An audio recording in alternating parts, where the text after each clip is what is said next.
Welcome to Writer's Life, a place where you get the sight, sound, smells, taste of my particular writer's life, and where you get the truth about the writer's life. Just coming out of the my oral surgeon's office. Happy to report that. Look at that beauty, huh? Happy to report that the follow-up, the checkup to my appointment went really well.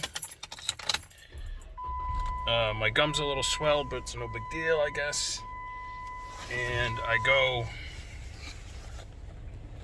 I'm expected to show back up in June to start the implant or the tooth replacement process. So that's not going to be there. That space is not going to be there forever.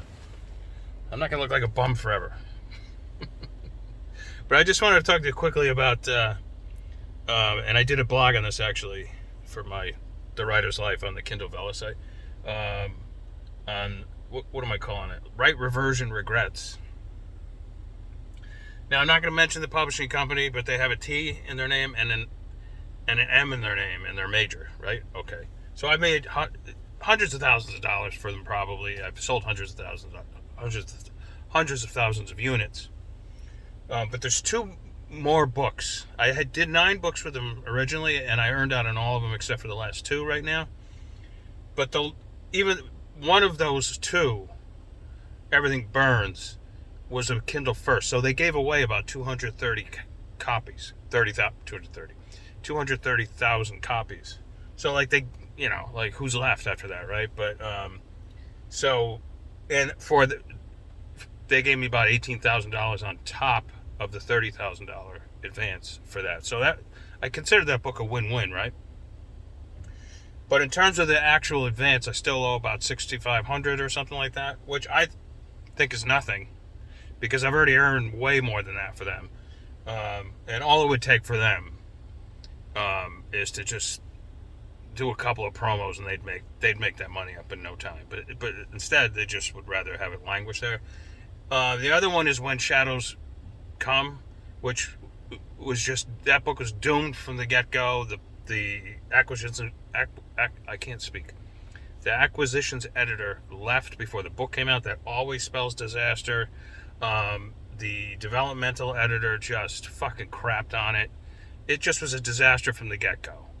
And that book still has like $17,000 left on its advance. So like that book is like a lost cause. I wanted to get it back just so I could rewrite it into its original form and change the name back to its original. I forget what it was, but anyway, they're like fighting me on this. So I wouldn't say fighting, but they're like, well, if you want to give us the advance money back, what you owe, what's left, you can have the books back. So I wrote back, keep them. Absolutely not. You're not going to get a dime from me, not after the money I earned for you. But this is what you run into with traditional publishing. Once they have your IP, they got you by the balls. And almost half my books are traditionally published and agented. So, this is the battle you got to fight sometimes, all too often, I should say, actually. But when you publish under your own label, you own your own IP, you don't have this problem. You own everything. Why would you give away your house to somebody else for nothing? So anyway, I just wanted to discuss that a little bit today. So my agent's he's gonna do a little work with them, see if we can't get at least probably Everything Burns back or something like that. I don't know, or who knows what'll happen. I'm not really concerned about it. I have over 30 novels and novellas coming out this year alone anyway. Still, it's the principle, after doing so much good for them. This is how they kind of treat you. You're just a number in a spreadsheet. They don't give a shit. All right, anyway, I hope you're having a great day after that enlightening talk.